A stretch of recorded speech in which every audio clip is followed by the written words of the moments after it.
Hi, this is Mona Abe, and this is my reflection for the Stanford E-Japan program, Spring 2022. So first of all, what is Stanford E-Japan? Stanford E-Japan is a distance learning course provided by Stanford University focusing on the US-Japan relationship.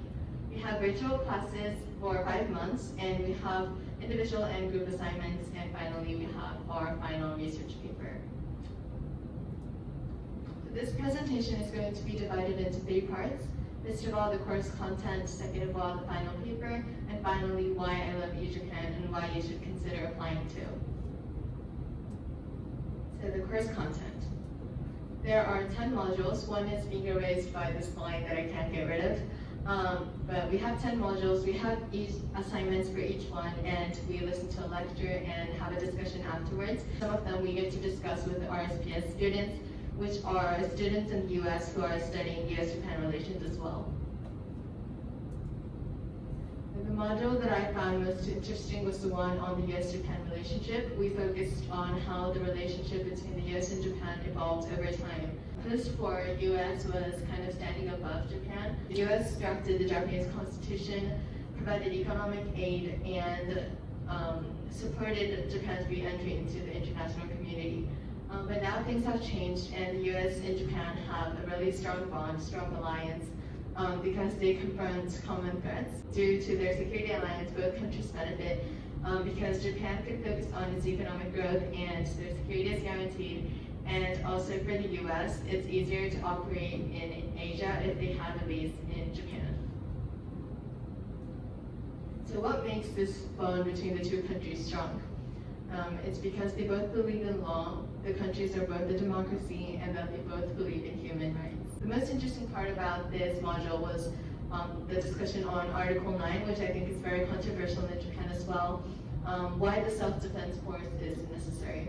Japan should be responsible for its own defense to some extent. This way Japan could receive more support from the US, and I felt that this is the same for a real-life situation where the more you show how passionate you are, the more enthusiastic you are, the more other people are willing to help you. And I thought that this is a lesson that we can all apply to our everyday lives. Now I'm going to talk about my final paper. We each get to choose a topic, and most of the students compared the US and Japan in some aspects. And my topic was undocumented children in the US and Japan. And my thesis was that there should be an extension of this program called DACA, and that it should be both applied to the US and Japan. So who are undocumented immigrants? These are people who cross the border without legal documentation and live in a different country. They often seek economic opportunity, avoid war and gang violence, and are normally in desire of stability. So in most cases, these people aren't in any intention of bringing harm to a country, yet they're often criminalized. They have a really hard time obtaining the things that we have without even thinking about it. So why focus on the children? So these are some of the hardships that children face.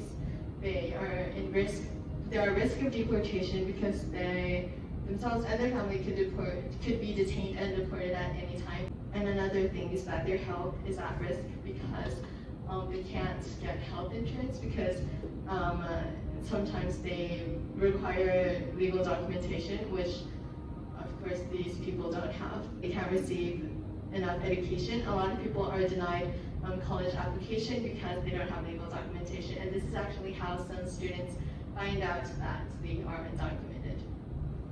And finally, this is similar to the first point, but they are separated from their families, and if their family member lives in a different country, they have to pay these people called coyotes, which are human smugglers, just to see their family. They can't cross the border again because they would risk themselves being deported. So these children arrived at a young age. They didn't get to choose. They were brought here by their parents. So where they are illegally is the only place they can call home. And this is why it's so important to protect the rights of these undocumented children. So when comparing the US and Japan, I first focus on the terminology. In the US, undocumented children are referred to as undocumented rather than illegal because that term is considered offensive. On the other hand, in Japan, when describing such people, we always use the term fuhou, which means illegal. The number of the flag, or the number of undocumented children, and And obviously in Japan they are a minority, but that is not an excuse to say that the importance of protecting these children are any less than the US. The negative attitudes towards undocumented immigrants in Japan is reflected in its ineffective guidelines for residence permit, or that they can separate children from their families at any time. So why Japan should look into the US for new systems regarding immigrants? Well, they have this strong bond that we talked about earlier, and one of the reasons they have this strong bond is that they share value towards human rights.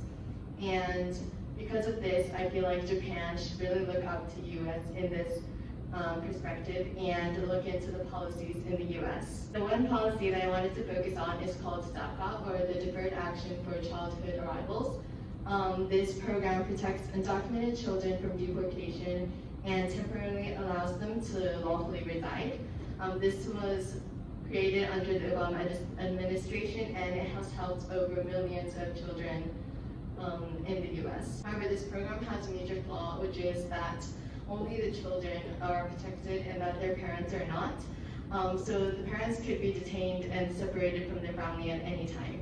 And I believe that one of the fundamental rights of children is that they always have someone to protect them, like an adult and a guardian. So I felt that this could be improved, and that the improved version, the extended version of DACA, should be applied to US and Japan. So how we should change this is that the parents of DACA recipients under 18 should also be protected from deportation as well. This change to this already existing program could be something that could help these children thrive and truly pursue their dreams. So in my final section, I'm going to talk about why I love eJapan and why you should consider applying the next term. Of course, the knowledge we gain and the lectures we listen to are very inspiring, and I loved every second of it. But even outside the classroom setting, there are amazing aspects to this program. First of all, we get to have active discussions. Everyone has their own take on a given issue and are very passionate about it. And second of all, the lectures. Like I mentioned earlier, professionals in the field gives us a lecture and also answers our questions. And even if you can't answer, even if you can't ask a question during class, they'll give you their contact information, and we get to ask questions afterwards. And they're often really nice, and they reply to our questions. And finally, and most importantly, the friends you make in this program are amazing. I've made great friends throughout the program. People who participated in this program are usually really enthusiastic about extracurricular activities, and I've seen a lot of people do different activities with people from the eJapan program. This is the end of my presentation. I had a great time during this program. I loved the lectures, I loved the classes. I really had a good time writing my final paper and exchanging ideas with my peers. So if you're considering applying to this program, I highly recommend it. And thank you so much for listening to my presentation. Thank you.